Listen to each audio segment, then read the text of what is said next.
सब मिलके प्रार्थना कर ले 3 बार ओम हरे नमः बोल करके कि जिनकी कथा हमने सुनी है, सुनाई है, और कोई भूल जरूर सुनाने में हुई है, क्योंकि जो बोलता है वो जरूर गलती तो करता है, वक्ता से तो गलती होगी। अज्ञानता बस कोई शब्द जरूर ऐसे निकले होंगे जो आपको ठीक नहीं लगे, तो आज मैं आपसे क्षमा प्रार्थी हूँ।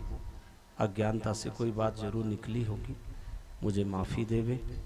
जो अच्छी बातें लगी ऐसे संत महापुरुषों से सुनकर आपको सुना दी, तो कुछ बातें जो अच्छी हैं वो सब महात्माओं की, कुछ बातें अगर आपको जो समझ में ना आई या बुरा लगा तो मुझे माफ़ करें, वो बातें अज्ञानता से मैंने कही थी। 3 बार ओम हरे नमः बोलकर वाणी को विराम। 7 दिन का सार तत्व यही है, नित्य योगासन प्राणायाम आप जरूर करें। प्रभात फेरी में सब मिलकर के रहें, प्रेम से रहें, एक दूसरे में दोष देखना बंद करो। और वृक्षारोपण की भी आपसे चर्चा की, नशा मुक्त जीवन जीना है, होली का पर्व मर्यादा में मनाए, अपने बेटा बेटी भाइयों को सबको सावधानी से रहना है, नशा मुक्त जीवन जीना है। और ये महामारी का प्रकोप है, उसमें सावधानी बराबर रखें बच्चों को, और आप सब हिल मिल कर रहें, पवित्रता से रहें, और भजन पूजन इतना करो ये महामारी जल्दी मर जाए, है ना। और ये वैश्विक महामारी से सब मुक्त होकर के सारी दुनिया में सुख शांति हो, अच्छी फसल हो, सब परिवार में हिल मिल कर रहें। अपनी तरक्की के साथ गांव, तहसील, जिला और राष्ट्र और देश की तरक्की हम सब करें, समृद्धशाली हो, ऐसी भावना के साथ गौ माता की सेवा में यथायोग सहयोग करना, और जहाँ गौशाला है वहाँ मदद करना। अब महाराज श्री से हम सब निवेदन करेंगे, 3 बार ओम हरे नमः बोल करके वाणी को विराम देता हूँ। ओम हरे नमः, ओम हरे नमः, ओम हरे नमः। अच्युतं केशवं राम नारायणं कृष्ण दामोदरं वासुदेवं भजे, श्रीधरं माधवं गोपिकावल्लभं, जानकी नायकं रामचंद्रं भजे। सच्चिदानंद भगवान की जय, सद्गुरुनाथ महाराज की जय। नमः पार्वती पते हर हर महादेव, नर्मदे हर। सब शांति बनाए रखेंगे पूज्य महाराज जी के प्रवचन। और उसके बाद चिट्ठी आई है, आचार्य विवेकानंद जी महाराज जी की भी कुछ बातें सुनने की इच्छा है। कौन कौन की है? अच्छा, और सिद्धि जी तिवारी, कोई कौन है सिद्धि जी? अच्छा, भजन गाएंगी, ठीक है। जैसा समय सबकी स्वीकृति होगी सब मिलके करेंगे। फिर कब ऐसी सभा लगे, कब मिले पता नहीं, और लॉकडाउन अलग छाती पे घूम रहा, तो जल्दी मत करना, शांति से बैठे रहना, सबको सुन ले, नाम स्मरण करना, मन न लगे थोड़ा सा कोशिश करना, ठीक है। प्यास लगे सहन करना, ये तपस्या बन जाएगी। ये आत्मरस बरस रहा है, तो इसे महाराज जी आए हैं, खूब देर सुनना है इन्हें, जब तक ये बंद नहीं हो ना। हाँ, अपने को उठना नहीं है कोई को भी। वो फिर आचार्य विवेकानंद जी का भी आसन इधर लगा देंगे, तो फिर ये भी कुछ सुनाएंगे, अच्छा भजन गीत आनंद। होली का भी उत्सव है, तो अपन आज ही सब मना लेंगे, बाद में मिलना हो ना हो, हम आज चले जाएंगे, ठीक है। भ्यो नमः। कन्नूर ग्रामाधिवासं प्रशान्तम्, समुत्थाय प्रातर्हृदि वन्दनीयम्, दृढां भक्तिमास्थाय गुरोरस्वात्मनिष्ठम्, स्मरामि सदा सद्गुरुं ब्रह्मरूपम्, स्मरामि सदा सद्गुरुं ब्रह्मरूपम्।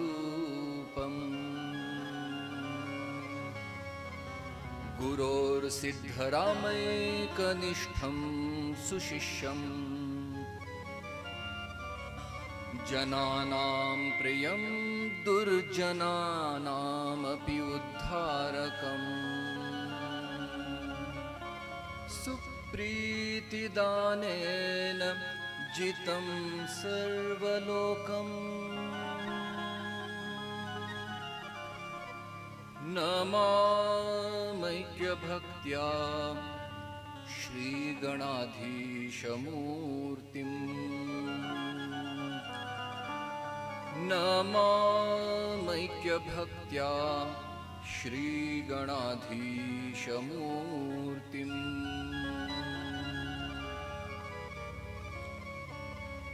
श्री गुरुभ्यो नमः। नर्मदा निरंजनी सब दुख भंजनी। पावन सलीला मां नर्मदा जी के दिव्य चरणों में भक्तियुत अनेकानेक दीर्घदंड नमस्कार करते हुए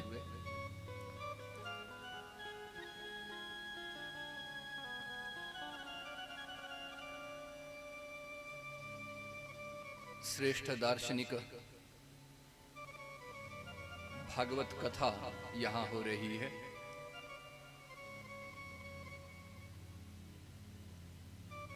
पंडितानाम भागवते परीक्षा। सच में जो विद्वान होते हैं उनकी परीक्षा भागवत के कथन में होती है, जिनका नाम ही भगवत प्रसाद है। भागवत का जो चिंतन मंथन करके जो नवनीत निकला है भगवत वाणी का, उसका प्रसाद आप सभी को दे रहे हैं। और नाम भी क्या है? आत्मरस। उस आत्मरस का पान करने के लिए मैं आया। ये नलवाई यहाँ पे स्टेज पे दिख रही है, पता नहीं कहाँ जलाए और आई यहाँ पे। मैं भी 25 से 30 किलोमीटर दूर था, चांदगढ़ कुटी में। पूज्य श्री की आत्मरस की वाणी यहाँ तक खींच लाई है। ऐसे पूज्यपाद भगवत प्रसाद तिवारी जी के, व्यास जी के दिव्य चरणों में नतमस्तक होते हुए आप हम सभी सौभाग्यशाली है।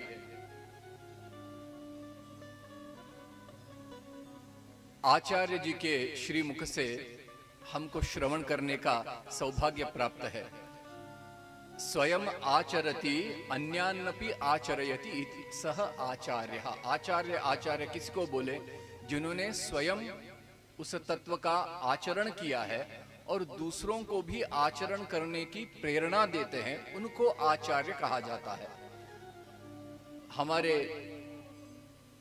हिंदू धर्म की श्रेष्ठता देखिए, कोई भी जगत में ऐसा धर्म नहीं है जिसने आरोग्य को धर्म से जोड़ा है। सूर्य नमस्कार फॉर एग्जाम्पल, आचार्य जी खुद स्वयं यहाँ पे योगासन करते हैं, आपको भी करने की प्रेरणा देते हैं। जान है तो जहान है, सर सलामत तो पगड़ी 50। स्वामी विवेकानंद भी बोलते हैं, strong mind in a strong body. Be strong, my young friends. That is my advice to you. You will be nearer to heaven through football than the study of Gita.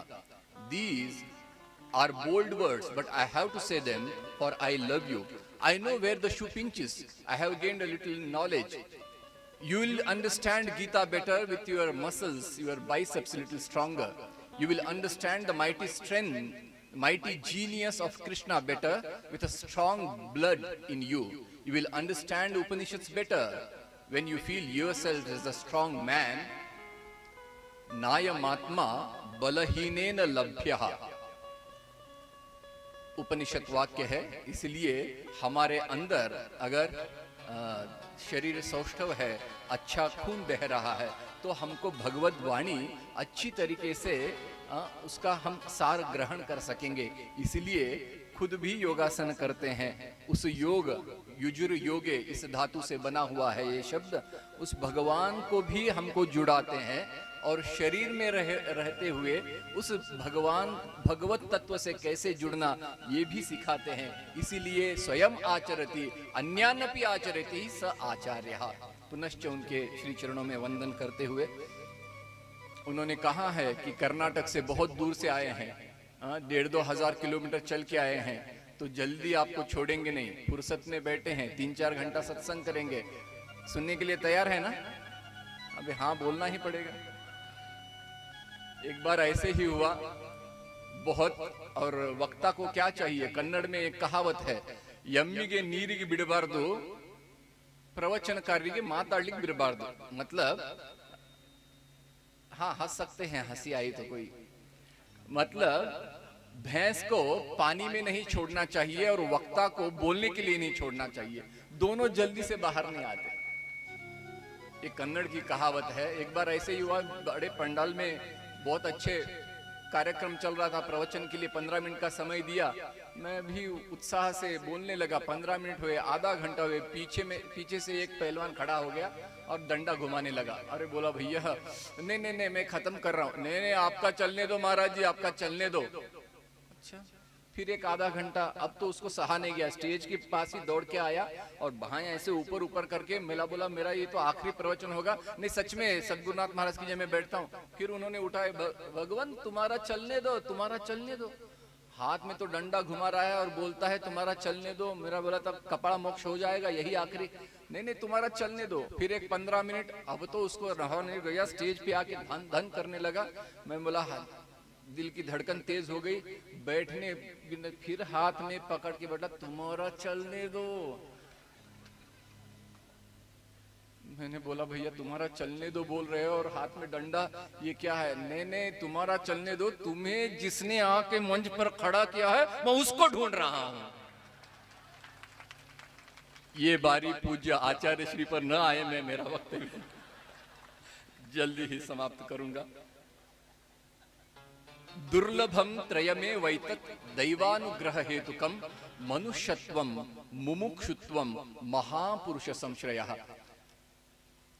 संतों ने कहा है, आचार्य जी ने कहा है, 3 चीजें बहुत ही दुर्लभ है, भगवत कृपा विशेष से प्राप्त होती है।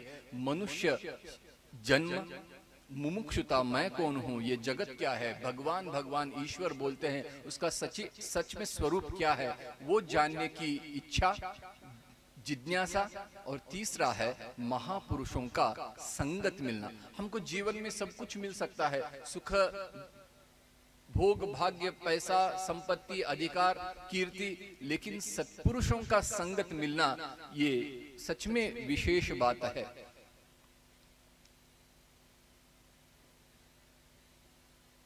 बचपन में एक कविता सुनी थी, Solomon ग्रांडी, born on Monday, Christine on Tuesday, married on Wednesday, took ill on Thursday,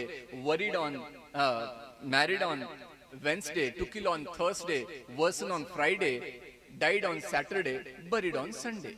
This is the story of Solomon Grandi. एक व्यक्ति का जन्म सोमवार को हुआ, मंगलवार को नामकरण हुआ, बुधवार को शादी तय हुई, गुरुवार को शादी हो गई, शुक्रवार को थोड़ा कुछ स्वास्थ्य बिगड़ गया, शनिवार को बेचारा मर गया, रविवार को उसका अंत्य विधि हो गया, हो गई कथा। At 10 we are naughty, at 20 running after beauty, at 30 attending family duty, at 40 losing sight beauty, at 40 losing sight beauty, at 50 it's 50-50. 50-50 मतलब हाँ 50 हो गए हैं, मतलब हाथी चला गया है, पूंछ बाकी है बस।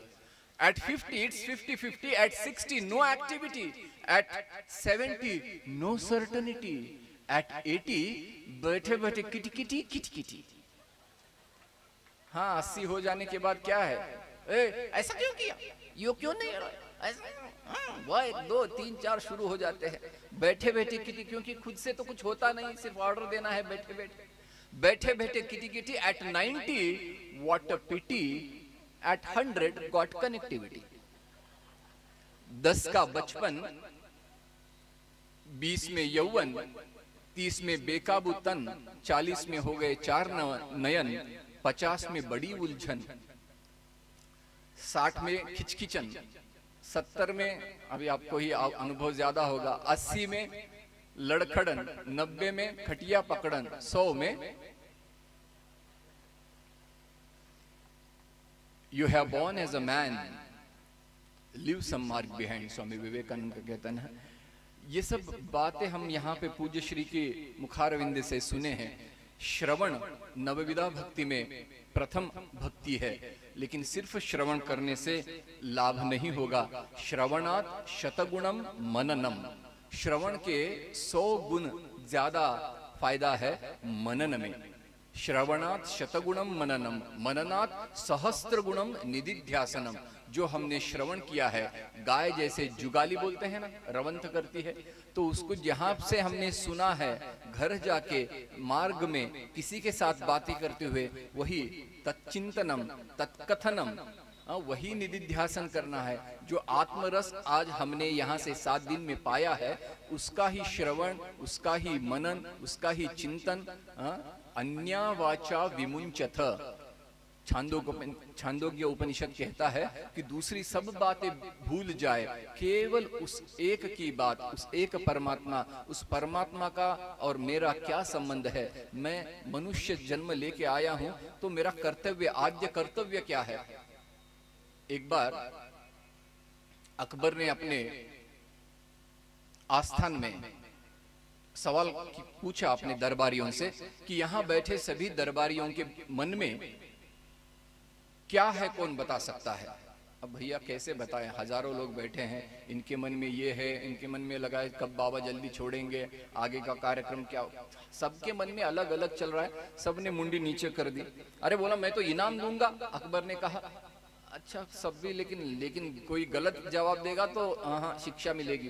तो कोई डर के मारे कोई नहीं बोल रहा है। फिर बीरबल की बारी आई, बीरबल तुम बता सकते हो? हाँ खाविन क्यों नहीं, सब लोग बोल रहे हर बार यही बाजी लेके जाता है। तो बीरबल बताओ सबके मन में क्या है। तो बीरबल ने खड़ा हुआ और बोला खाविन, यहाँ बैठे सभी के मन में एक ही बात है कि हमारे अकबर बादशाह की जय जयकार हो। कोई तो ना बोल सके, गर्दन कलम हो जाएगी। तो अकबर ने, बीरबल ने उस समय को मार ले गया, लेकिन हमारे यहाँ बैठे न आए सभी के मन में एक ही बात है, क्या कि हमारे सब दुख कष्ट दूर हो जाए, अत्यंतिक दुख निवृत्ति और उस परमानंद की प्राप्ति हो जाए। उस परमानंद की प्राप्ति ही हमारा सबका मुख्य उद्देश्य है। हम जानते हुए न जानते हुए सिर्फ उसी के और हमारा सब कार्य चल रहा है। हम मानते हैं कि कीर्ति में आनंद है, कि हम मानते हैं कि पैसों में आनंद है, हम मानते हैं कि सुख भोग भाग्य में आनंद है। वहां पे क्षणिक आनंद है। जो आत्म रस भरा है, जो आत्म तत्व है, जो आत्यंतिक परमानंद की प्राप्ति है, उसका मूल तो मुझ में है, मेरे भीतर है, और उसको हम ढूंढ रहे हैं बाहर। कोई वस्तु, एक बुढ़िया सी रही थी गुदड़ी, हाथ में से सुई गिर गई, अंधेरा था झोपड़ी में, तो बाहर जाके ढूंढ रही है जहां पे स्ट्रीट लाइट था।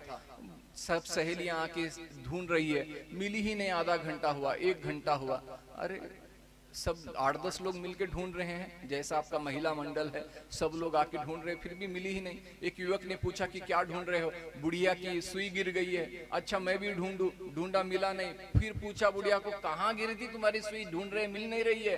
अरे बेटा वो तो मेरे झोपड़ी में गिर गई थी। अरे झोपड़ी में गिरी है और बाहर क्यों ढूंढ रहे हो?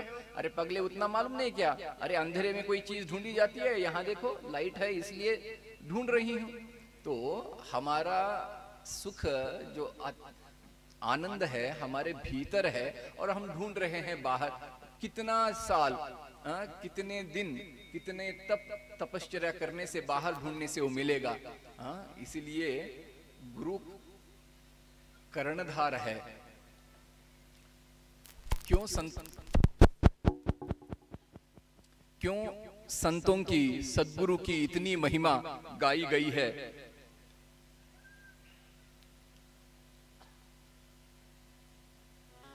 हमारे भीतर ही वो वस्तु है जो आनंद हम ढूंढ रहे हैं बाहर। जैसे वो कस्तूरी मृग होता है, उसको सुगंध आती है तो ये वन में कहाँ आती है, भटक रहा है, यहाँ वहाँ ढूंढ रहा है। लेकिन जब समझ में आया, अरे थक के हार के मुंडी नीचे डाली तो देखा मेरे नाभि में ही वो आनंद, मेरे नाभि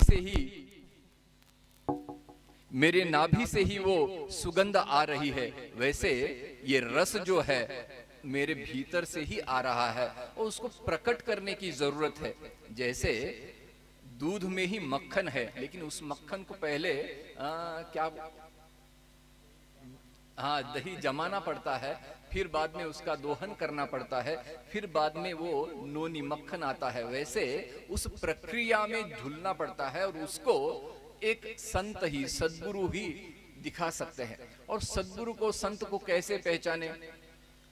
अब आपको लगता है कि ऐसे दाढ़ी बढ़ाने से, जटाजूट बढ़ाने से संत हो जाएंगे। मेरा प्रारब्ध था, मैं पता नहीं, नर्मदा जी की परिक्रमा कर रहा था और मैं सच में बताऊं, मेरी परिक्रमा का जो पूर्णाहुति हुआ है वो चांदगढ़ कुटी आके अपने ही सिवनी मालवा के एक संत है। हम उनको संत कैसे पहचाने? हमारे जैसे ही दिखते हैं, हमारे जैसे ही बोलते हैं, हमारे जैसे ही चलते हैं, हमारे जैसे ही व्यवहार में रहते हैं, आप जैसे ही गृहस्थ ही है, लेकिन फिर भी उनको कैसे पहचाने? संत को कैसे पहचाने? एक बहुत ही सुलभ युक्ति है, उक्ति है कि जिनके पास जाकर हमारे सारे संशय मिट जाए, जिनके पास जाकर हम कुछ बोले ना, फिर भी हमारे मन को अत्यंतिक समाधान प्राप्त हो, ऐसों को संत मानना चाहिए। तो मैं सिवनी मालवा आने से पहले चांदगढ़ कुटी आया, यहीं के एक संत है, उनके सानिध्य में आया। मैं भी ऐसा नहीं था, मैं भी 4 साल पढ़ा था, लेकिन वो पढ़ते पढ़ते बोलते हैं ना, पंडित हो गया था। लेकिन वो जो आत्मानुभव है, जो ज्ञान बिखरा हुआ है, सिर्फ माना हुआ है, लेकिन वो जानने में नहीं आया। यहाँ पे आके, यहाँ पे जो सत्संग चला, शिवराज पार्क में जो सत्संग चलता था, गए 7-1 साल से यहाँ पे सत्संग चल रहा है। वो अभी चांदगढ़ कुटी में हर रविवार को 9:30 बजे से होता है। उस सत्संग से जुड़ गया और अपने भीतर जुड़ गया। इसमें मतलब अपना अज्ञान जो है प्रकट करने में मुझे कोई दुविधा नहीं हो रही है। मैं तो जानता था, ग्रंथों का, शास्त्रों का अध्ययन किया था, अनेक पंडितों से मिला था, महामंडलेश्वर जी के पास बैठा था, ज्ञान चर्चा की थी। लेकिन जो काम बनना था, जो मन की दुविधा थी, जो द्वैत में जी रहा था, उस एक से जुड़ना नहीं हो पा रहा था। लेकिन वो यहाँ आने से कितना सरल है, सहज है, उसमें कुछ बल लगाने की जरूरत नहीं है। बिना कुछ किए हुए सिर्फ अपने आप में रमना, ये किसी संत, जो अनुभविक संत है, जो ज्ञानी है, सच में संत सद्गुरु किसको बोला जाए? सत वस्तु दाखवी तो सद्गुरु। जो सत्य वस्तु का दर्शन कराता है उसको सद्गुरु कहा गया है। ऐसे संत अनेक जगह पे हैं, लेकिन हमारी दृष्टि ऐसी चाहिए कि उनको हम समझ सके। हम धोखा खा जाते हैं। और संत सद्गुरु, इनका एक विशेष गुण होता है, वो खुद को प्रकट नहीं करते। अगर प्रकट करेंगे तो जाएंगे उनके पास, क्या करें, हमारी भैंस दूध कम दे रही है, बच्चे की शादी नहीं हो रही है, बच्चे को बुखार आ रहा है, ऐसे ही लोग जाएंगे। इसलिए वो खुद को छिपा के रहते हैं। लेकिन जो जिनमें सच में जिज्ञासा होती है, जिनका प्रारब्ध बलवत्तर होता है, उनको संत ढूंढ लेते हैं। वैसे हमारी पात्रता अगर हो जाए, हमारे अंदर जिज्ञासा बढ़ जाए, तो हम भी सद्गुरु के कृपा के, संतों की कृपा के पात्र हो जाएंगे। यहाँ आने के बाद, चांदगढ़ कुटी क्षेत्र में आने के बाद, सद्गुरु जी से जुड़ने के बाद मेरी अवस्था क्या हुई, इसका बखान एक 3-4 पंक्ति की भजन में सुना के मेरे वाणी को विराम देता हूं। हे मेरे गुरुदेव, सब संशय मिटाया आपने। हे मेरे गुरुदेव, सब संशय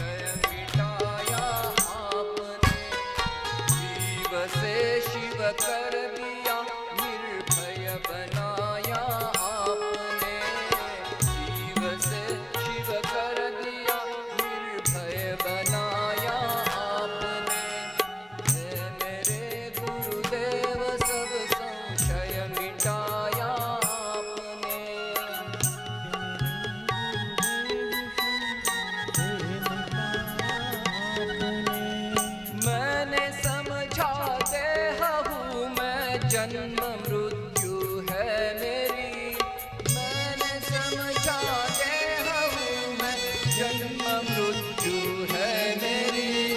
आत्म का परिचय कराया, भय मिटाया आपने, आत्म का परिचय कराया, भय मिटाया आपने।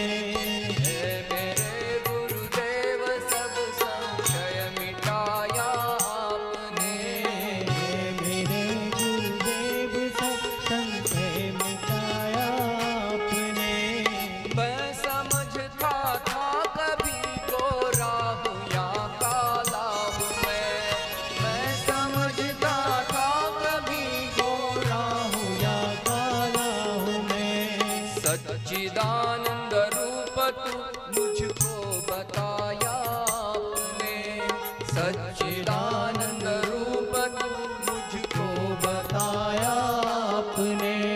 हे मेरे गुरुदेव सब संशय मिटाया आपने, हे मेरे गुरुदेव सब संशय मिटाया आपने।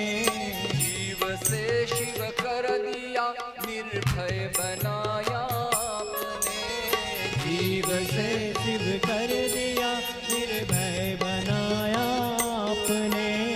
मोह माया में फंसा सोया था गहरी नींद में, मोह माया में ज्ञान गीता का सुना मुझको जगाया आपने, ज्ञान गीता का सुना मुझको जगाया आपने। है मेरे गुरुदेव सब संशय मिटाया आपने, जीव से शिव कर दिया, निर्भय बनाया आपने, जीव से शिव कर दिया, निर्भय बनाया आपने। मेरे गुरुदेव सब संशय मिटाया आपने।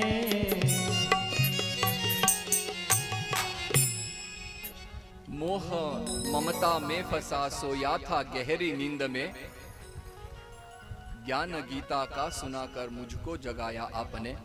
ऐसे पूज्य गुरुदेव उनके श्री चरणों में मेरे वाणी का समर्पण करते हुए और एक बार आप सभी का हृदयपूर्वक धन्यवाद देता हूं। मैं भारत में बहुत जगह पे घूमा हूं, लेकिन सिवनी मालवा तहसील में जैसे एक शांति है, जैसे एक वातावरण है, एक सौहार्दता है, आपस में प्रेम है, बहुत कम जगह में देखने को मिला है। ऐसे इसीलिए हम सभी आके ऐसी कथा में पूज्य श्री की वाणी सुनने के लिए बैठे हैं।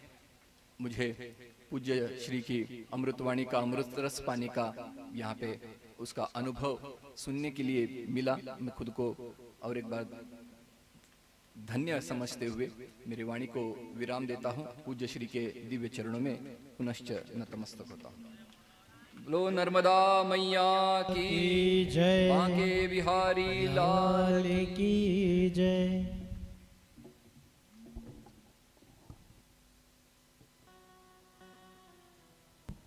बोलिए सच्चिदानंद भगवान।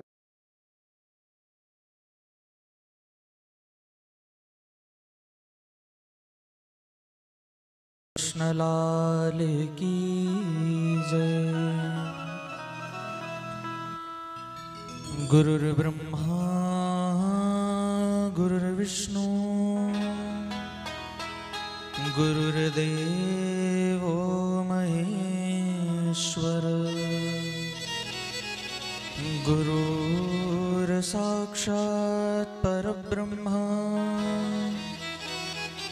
तस्मै श्री गुरवे नमः। नमः कुंज विहारिण्ये, नमः कुंज विहारिणे, स्वामी श्री हरिदासाय गुरुनाम गुरवे नमः। भक्ति भक्त भगवंत गुरु चतुर नाम बपुवेक, उनके पग बंधन किए नाश ही विघ्न अनेक। बोले सद्गुरुदेव भगवान की जय। परम मंगल में परात्पर अखिलेश्वर अकारण करुणा वरुणालय भक्त वांछा कल्पतरु सच्चिदानंद स्वरूप परमपिता परमात्मा को बारंबार प्रणाम करते हुए व्यासपीठ पर विराजमान पूज्यपाद श्री गुरुदेव के चरणों में प्रणाम करते हुए, श्री भागवत मैया के चरणों में प्रणाम करते हुए, उपस्थित कथा मंडप में विराजमान समादरणीय आप सभी भगवान जी के प्यारे भक्तों के श्री चरणों में दास विनम्र भाव से प्रणाम करता है। आप सभी को सादर जय श्री कृष्ण, जय श्री राधे, जय श्री राम।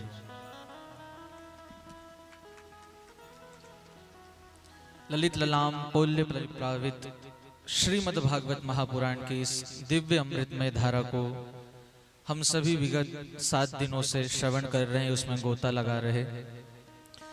निसंदेह हम बड़े भागी हैं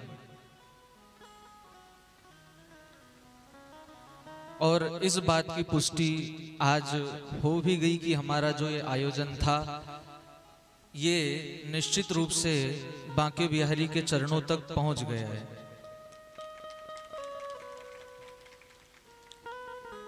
जैसे हम कोई डाक पहुंचाते हैं या हम कोई चिट्ठी पहुंचाते हैं, हम या कोई कुरियर पहुंचाते हैं, जब वो हम जहां पहुंचाते हैं तो उस जगह से फिर हमें रिटर्न आता है कि भाई हाँ आपका कुरियर पहुंच चुका है। ऐसे ही ये बांके बिहारी की पावन कथा को हम विगत 7 दिनों से आत्मसात कर रहे थे। इस कथा को बांके बिहारी ने अपनाया, इस बात की पुष्टि भगवान ने अपने प्यारे संतों को हमारे मध्य में पहुंचा के आज कर दी है कि तुम चिंता नहीं करना, आज तुम्हारे बीच में मैं संत को पहुंचा रहा हूं तो एक दिन मैं तुम्हारे बीच में भी जरूर आऊंगा।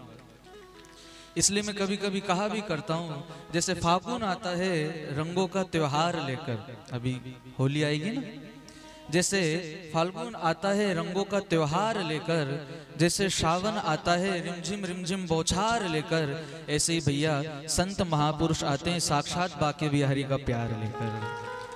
वो साक्षात बिहारी जी का प्रेम लेकर ही हमारे मध्य में प्रकट होते हैं। उनसे बड़ा कोई दयालु, उनसे बड़ा कोई करुणा का सागर हो ही नहीं सकता। चाहे हम कितने ही बड़े से बड़े पापी क्यों ना हो, चाहे कितने ही बड़े से बड़े अधमी क्यों ना हो, पर भगवान की ये खासियत है कि वो अपने भक्तों के अवगुणों पर नहीं, केवल उनके सद्गुणों पर ही दृष्टि डालते हैं।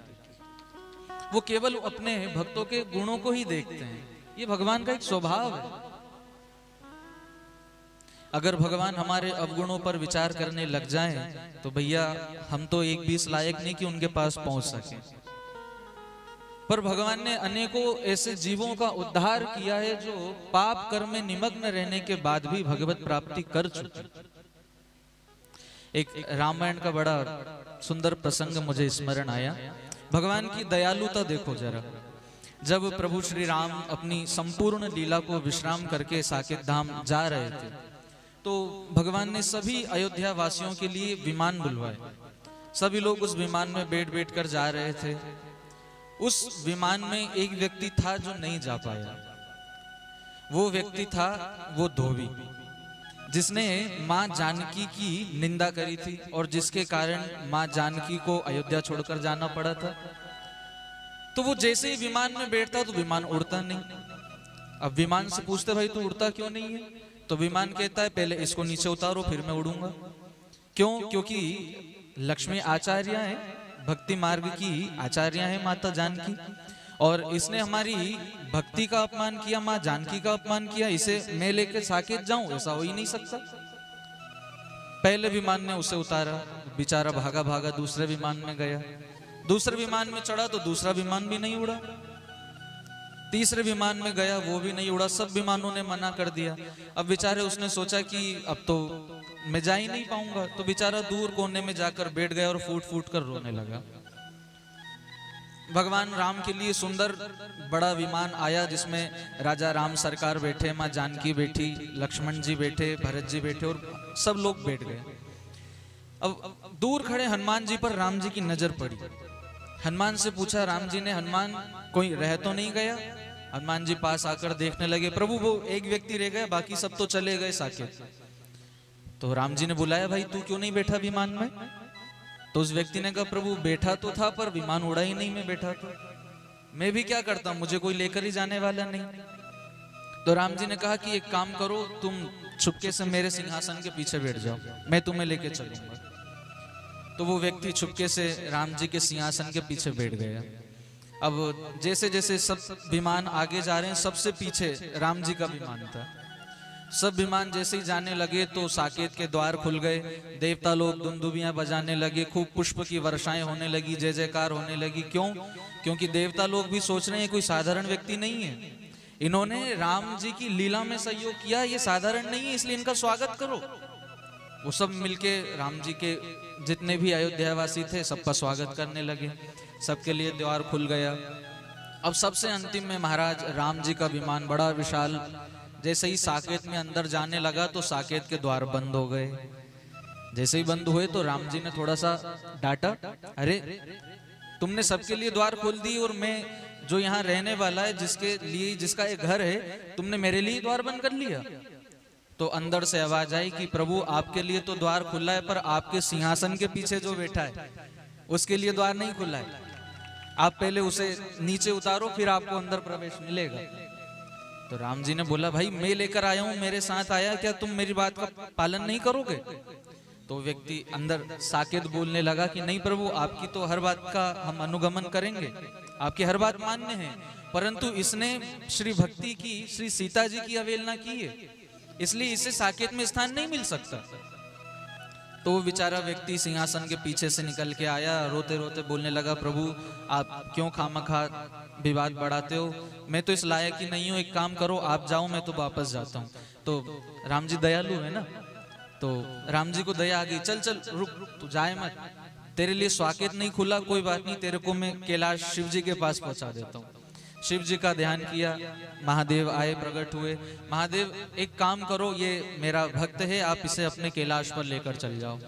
भगवान शिव ने कहा कि देखो कैलाश पर लेकर तो चल जाऊं, तुम्हारी बात को मैं टालूंगा नहीं, पर यह बात रखना कि आज के बाद फिर मैं कैलाश पर नहीं मिलूंगा, अगर ये कैलाश पर गया तो।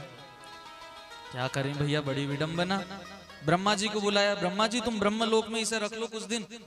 ब्रह्मा जी ने कह दिया, प्रभु मैं ब्रह्म पद छोड़ने को तैयार हूं, पर इसे अपने लोक में नहीं रखूंगा। इंद्र को कहा, इंद्र ने भी मना कर दिया, वो बेचारा रोने लगा जोर जोर से। आखिरी में सबसे पीछे खड़े थे यमराज जी। तो उस व्यक्ति ने कहा कि महाराज अब तो मेरे लिए नरक ही बचा है और कोई द्वार तो बचा नहीं, यमराज से कह दो यही लेकर चल जाएं। यमराज को बुलाया, देखो यमराज इसे थोड़ी कम पीड़ा देना, ज्यादा यातना मत देना, ये मेरा भक्त है इसलिए इसे कम पीड़ा देना। यमराज जी भी चरणों में माथा झुकाकर बोलने लगे, प्रभु आज से मैंने यमराज का पद छोड़ा, पर इसे तो नरक में भी नहीं लेके जाऊंगा। देखो भक्ति की अवहेलना करने वाले का क्या परिणाम होता है। जो भक्त का अपमान करे, जो भक्ति का अपमान करे, उसे नरक में भी जगह नहीं मिलती। रामायण का यह प्रसंग है। यमराज ने भी मना कर दिया, इसे मैं नरक में भी नहीं लेके जाऊंगा। आखिरी में अब राम जी तो दयालु हैं बेचारे, राम जी ने कह दिया कोई नहीं लेके जाएगा। सबने मना कर दिया, हम कोई नहीं लेके जाएंगे। तो प्रभु ने कहा ठीक है, मैं इसके लिए और मेरे लिए नया साकेत बना लूंगा। भगवान ने नया साकेत बना लिया। भगवान जैसे ही उसे लेकर जाने लगे तो सीता मैया ने हाथ पकड़ा और साकेत से कहा कि कोई बात नहीं, इसने चाहे मेरा अपमान किया, पर ये राम जी के चरणों के माध्यम से यहाँ तक आया, इसलिए इसके लिए भी द्वार खोल दिया जाए। यद्यपि राम जी दयालु है, इसलिए उसे वहां पर स्थान मिल गया, वो साकेत का वासी बन गया। परंतु बंधुओं, समझने योग्य ये बात है कि जो भक्ति का अपमान करता है, जो भक्त का अपमान करता है, उसे तो नरक में भी जगह नहीं मिलती है। इसलिए श्री नाभादास जी महाराज ने श्री भक्तमाल जी में ये बात कही है कि भक्ति भक्त भगवंत गुरु चतुर नाम बपुए। इन चारों में बिल्कुल कोई अंतर नहीं है, भगवान में, भक्त में, भक्ति में और गुरु में। ये चारों रूप अलग हैं, परंतु ये चारों रूप अलग होते हुए भी एक ही हैं। ये चारों एक ही हैं। भगवान से ज्यादा दयालु कौन हो सकता है? वो तो सबसे बड़े दयालु हैं। उनकी जो शरण में एक बार पहुंच जाए तो भगवान तो सबका उद्धार कर देते हैं। उनसे बड़ा सेठ कोई हो ही नहीं सकता, उनसे बड़ा कोई दानी हो ही नहीं सकता। इसलिए कभी कभी ये भाव में गाया करता हूँ। थोड़ा सा आप गाइए, फिर कुछ हृदय का विचार रखते हुए आरती महाप्रसादी की ओर बढ़ेंगे। थोड़ा सा मेरे साथ,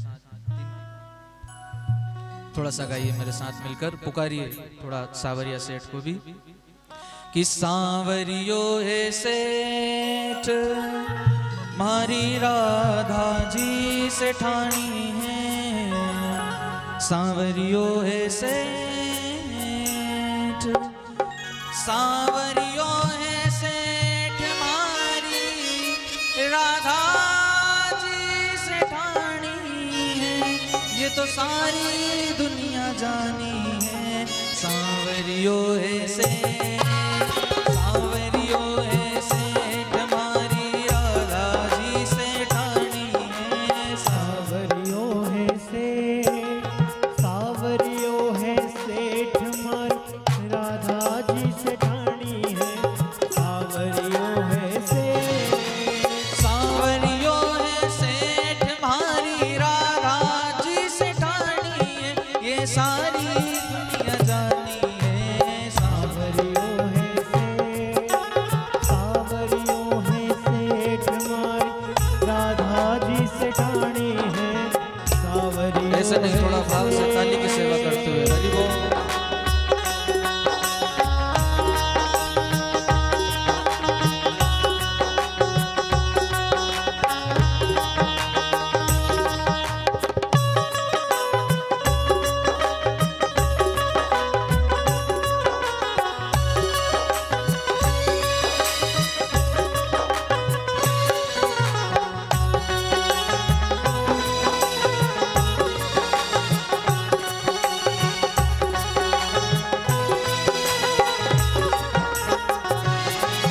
राजाओं के राजा महारानी की रानी, सिरमौर मुकुट साजे, राजाओं के राजा महारानी की रानी, सिरमौर मुकुट साजे हो, जोड़ी बड़ी प्यारी दरबार है प्यारा, राधा के संग साजे,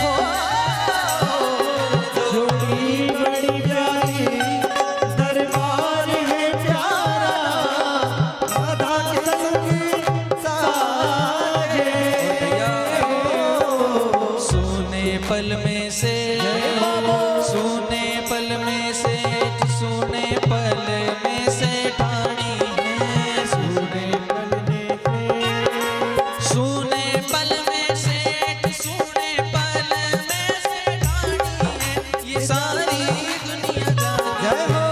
सांवरियो है सेठ, सांवरियो है सेठ मारी राधा जी से ठानी है, सांवरियो ऐसे नहीं, जितने भी भक्त बैठे हैं, थोड़ा दोनों हाथ ऊपर उठाकर मस्ती के साथ ताली की सेवा करते हुए राधा रमण लाल की जय हो।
छप्पर फाड़, देवे छप्पर फाड़, नहीं न सो कोई दानी है। देवे छप्पर फाड़, देवे छप्पर फाड़, नहीं न सो कोई दानी है। ये सारी दुनिया जानी है। सावरियो ऐसे, सावरियो ऐसे तुम्हारी राधा से ठाणे है, सावरियो ऐसे। ऐसे नहीं, जरा पीछे वाले भी दोनों हाथ ऊपर उठाकर थोड़ा भाव के साथ, मस्ती के साथ। हरि बोल।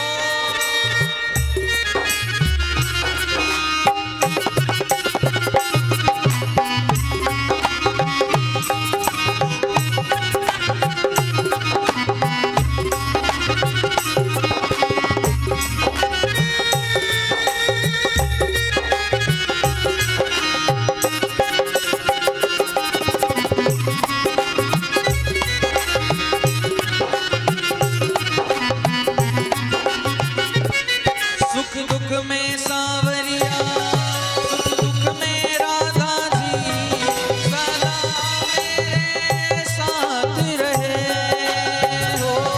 सुख दुख में सावरिया, सुख दुख में राधा जी, सदा मेरे साथ रहे हो। मेरी चिंता दूर करे, मेरी विपदा दूर करे, रख ले लाज मेरी हो। मेरी चिंता दूर करे, चिंता दूर करे, रख ले मेरी लाज रे। और भैया याद रखना, भगतारो तो काम, भगतारो तो काम, बस हाजरी लगानो है। भगतारो तो काम, भगतारो तो काम, बस हाजरी लगानो है। ये तो सारी दुनिया जानी है। सावरियो ऐसे, सावरियो ऐसे तुम्हारी राधा जी से ठाणे है, सावरियो ऐसे, सावरियो ऐसे तुम्हारी राधा जी से ठाणे है। ये सारी दुनिया जानी है। सावरियो ऐसे, सावरियो ऐसे तुम्हारी राधा जी से ठाणे है। सावरियो ऐसे। ओ सावरियो ऐसे तुम्हारी राधा जी से ठाणे है। सावरियो ऐसे, सावरियो ऐसे तुम्हारी राधा जी से ठाणी है। सावरियो ऐसे। याद होने लग गई, तोता भी फिर उसको रिपीट करता, दोहराता। शिकारी आएगा, जाल बिछाएगा, दाना डालेगा, फंसना मत, फंसना मत, फंसना मत। अब उस संत ने सोचा कि अब लगता है इसे बात समझ आ गई है, अब इसे मैं खुला छोड़ सकता हूं, अब ये कहीं फंसेगा नहीं, अब ये कहीं उलझेगा नहीं। तो उस संत ने उस शुक पक्षी को आजाद कर दिया और स्वयं साधना करने कहीं चले गए। अब जब गए, पंछी को खुला छोड़ा तो पंछी उड़ते उड़ते भी यही कहते जा रहा है, शिकारी आएगा, जाल बिछाएगा, दाना डालेगा, फंसना मत, फंसना मत, फंसना मत। बोलता जा रहा है, उड़ता जा रहा है, उड़ता उड़ता एक किसी ऊंचे वृक्ष पर जाकर बैठ गया। और जाकर बैठा तो क्या देखता है, तुरंत ही वहां पर एक शिकारी आ गया। अब इसने जैसे ही शिकारी को देखा तो ये ऊपर से बोलने लगा, शिकारी आएगा, जाल बिछाएगा। इतने में शिकारी ने जाल भी बिछा दिया। फिर बोलने लगा, दाना डालेगा। शिकारी ने दाने भी डाले कि कोई तो पक्षी आएगा। ये ऊपर से उड़ता उड़ता आ रहा है और कह रहा है कि फंसना मत, फंसना मत, फंसना मत। कहता कहता आया और उसी जाल में आकर फंस गया। शिकारी ने देखा कि पंछी फंस गया। शिकारी ने जाल समेटा, कंधे पे डाला और जाने लगा। फंसा फंसा भी वो फड़फड़ाता, वो भी यही बोल रहा है, शिकारी आएगा, जाल बिछाएगा, दाना डालेगा, फंसना मत, फंसना मत, फंसना मत। यही हालत हमारी भी है। ये शिकारी और कोई नहीं, ये भगवान की ही माया ही है। ये संसार रूपी माया के जाल में हम सब फंस चुके हैं। संतों ने, ग्रंथों ने, महापुरुषों ने, सदगुरुओं ने हमें बार बार चेताया है कि भैया ये माया जाल है, फंस जाओगे, भगवान का सहारा लो, भगवान का भजन करो, भगवान के सिवा कोई नहीं है। हमको ये बात याद भी है, पर हमारी हालत उस पंक्षी की तरह है, उस तोते की तरह है। हम बोलते तो हैं, हम याद तो रखते हैं, पर याद रखते रखते बोलते बोलते भी उस जाल में फंसते जाते हैं। हमारी हालत भी उस तोते की तरह ही है। पर भैया चाहे ये बात याद हो ना हो, पर अगर अमल में आ जाए तो शायद हम इस संसार की माया जाल से मुक्त हो सकते हैं। बस हमने जो सुना है उसका थोड़ा चिंतन, उसका थोड़ा मनन हमारे हृदय में चलता है। यही कथा का, यही भागवत का सार है। और मैं तो यहाँ तक भी अपनी कथाओं में कहा करता हूँ, पूज्य गुरुदेव के आशीर्वाद से, उनकी सत प्रेरणा से विगत 5 साल से मैं इस भागवत के मार्ग पर अपना कदम बढ़ा चुका हूँ। लगभग 5 वर्ष मुझे भागवत की कथा गाते गाते हो चुके। और पहली कथा मेरी चारुवा गुप्तेश्वर गौशाला वहाँ पर हुई थी, और हमारे आदरणीय बालकृष्ण लाल जी भी यहाँ पर उपस्थित हैं। वहाँ पर ये एक दिन के यजमान भी बने थे गोवर्धन लीला के 5म दिवस में। तो तब से गुरु कृपा से प्रेरणा से दास भागवत की सेवा में निरंतर आगे बढ़ता ही जाता है। अभी पानवर्री में कथा थी, और अभी 16 से 22 मई तारमखेड़ा जोध वाले हनुमान जी का स्थान जो है, वहाँ पर भागवत कथा का गायन पूज्य गुरुदेव की कृपा से होगा।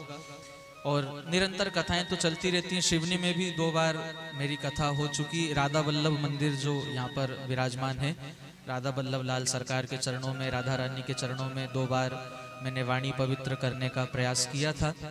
और इस बार भी शायद श्रावण में वहाँ पर कथा का आयोजन होगा। और यहाँ भी महिला मंडल का भी मन बन रहा है कि शिव मंदिर में हम श्रावण में शिव महापुराण करवाएंगे। तो महादेव की जैसी इच्छा होगी तो वो भी पूरी होगी। तो आप सब अगर समय हो तो ज़रूर पधारिएगा। तो क्योंकि बातें तो बहुत सारी, जैसे संत महाराज जी अभी आए थे तो उन्होंने कहा था ना, भैंस को पानी में और वक्ता को भीड़ में बोलने के लिए नहीं छोड़ना चाहिए। तो अब तो आदत ऐसी हो गई कि 3 घंटे में तो मशीन ही गर्म होती कि हाँ आप कुछ शुरू करें बोलना। पर समय इतना नहीं, आप सब 12 बजे 11:30 बजे के आकर बैठे और लगभग 5:15 हो चुके हैं। तो शायद आपको भी तकलीफ हो रही होगी बैठने में, तो ज़्यादा समय आपका भी मैं नहीं लूँगा। एक भजन, चलिए। आगे वालों का मन है कि एक भजन और, तो पीछे वालों का क्या मन है, भजन या आरती?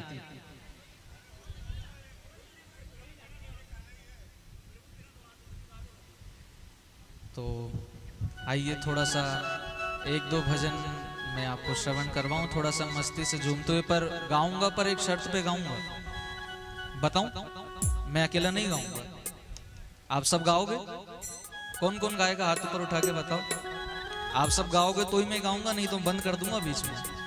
तो थोड़ा सा पहले तारों से तार मिलाते हुए फिर हम सभी आगे बढ़ेंगे। थोड़ा सा मेरे साथ गाइए भाव से, क्योंकि जब तक तार कनेक्शन नहीं होगा तब तक कैसे आनंद आएगा। तो थोड़ा सा कनेक्शन करिए मेरे प्रभु के साथ, बिहारी जी के साथ। कि जरा तारों से तारे मिला कर तो देख, जरा सांवरे को दिल से बुला कर तो देख। फिर क्या होगा भैया, जब तार से तार मिलेंगे, बिहारी जी को बुलाओगे तो हरी खींचे हुए बंधे हुए चले आएंगे। को मेरा सादर प्रणाम। और मुझे यहाँ पर सिर्फ 2 मिनट का समय दिया गया है। देखिए 2 मिनट तो मुझे आप सभी का सम्मान में ही निकल जाएगा। तो जिसे मेरे सावरिया से प्रेम है, एक बार लंबे लंबे हाथ खोलकर मुझे बताइए, किस किस को मेरे सावरिया से प्रेम है? मुझे यहाँ किसी का प्रेम नहीं दिख रहा। जो मेरे सावरिया से प्रेम करता है, एक बार लंबे लंबे हाथ खोलकर बताइए। अब मुझे लग रहा है कि सावरिया से वाकई में आप सभी को प्रेम है। देखिए मैं आप सभी की बेटी हूँ, आपके शहर की बिटिया हूँ।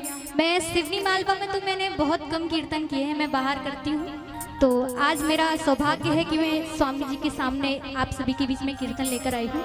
तो सभी को सावरिया से प्रेम है, तो सभी मीठी मीठी तालियों के साथ मेरा सहयोग कीजिएगा। प्यारा लागू जी कन्हैया मन प्यारा लागू जी, हाँ।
करने की आपको आवश्यकता नहीं है। जय हो। तो सारी महिलाएं अपने अपने घूंघट डाल लीजिए, सभी जिन्होंने नहीं डाला है।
आइए हम सभी महाराज जी का सम्मान कराने हेतु निवेदन करूंगा हमारे आदरणीय श्री अनिल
सुतोष इस मोहमयी निंद्रा से मुझे जगा देना, विषम वेदना से विषयों से मायाधीश छुड़ा देना।